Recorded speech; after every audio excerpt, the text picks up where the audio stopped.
देखिए वार्ता के क्रम में पहले हमारी जो समस्या थी हमने आपको अवगत ही कराया है और जब हमको वार्ता के लिए बुलाया गया तो हम लोग वार्ता के लिए गए थे।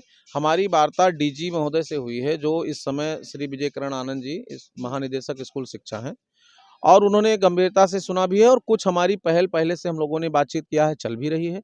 तो उन्होंने आश्वस्त किया कि मानदेय वृद्धि और जो मूल विद्यालय वापसी है आपका महिलाओं का प्रकरण है, इस पर हम गंभीर हैं, बहुत जल्द व्यवस्था बनाएंगे। जो आपका 15 दिन के मानदेय की प्रक्रिया है, ये पैब की समस्या है और पैब की बैठक में इस मुद्दे को हम ले जाएंगे और आपका पैसा हम दिलाएंगे, ये हमारी व्यवस्था है। बाकी माननीय मुख्यमंत्री जी से आप भी संपर्क करिए और हम लोग पत्रावली बना के भेजेंगे। शिक्षा मित्रों की समस्याएं बहुत गंभीर हैं और उसके नियमितीकरण की प्रक्रिया में जो भी शिथिलता करना है वो शिथिलता प्रदान करते हुए हम लोग आगे की व्यवस्था बनाएंगे। आज भी आपको केवल आश्वासन ही मिला है और पिछले 7 साल से शिक्षा मित्रों को केवल आश्वासन ही मिलता है।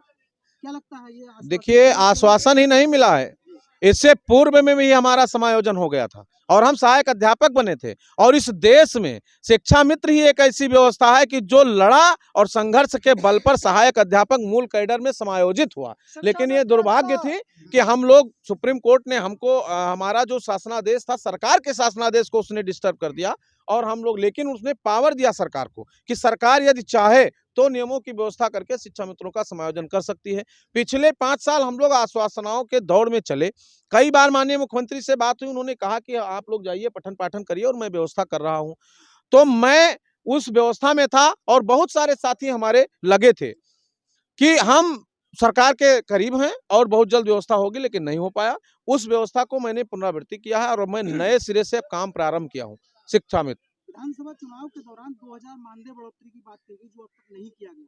क्या लगता है यही भी एक कोरा आश्वासन ही रह देखिए गया? ऐसा है, 2000 जो मानदेय वृद्धि किया गया था उसके लिए हम लोगों के साथ माननीय मंत्री जी की बैठक हुई थी और हमने उनसे निवेदन किया था कि अगर 2000 ही बढ़ाना होगा तो शिक्षा मित्रों को मत बढ़ाइएगा और रैली में मत बुलाइएगा, वैसे आप बढ़ा दीजिएगा।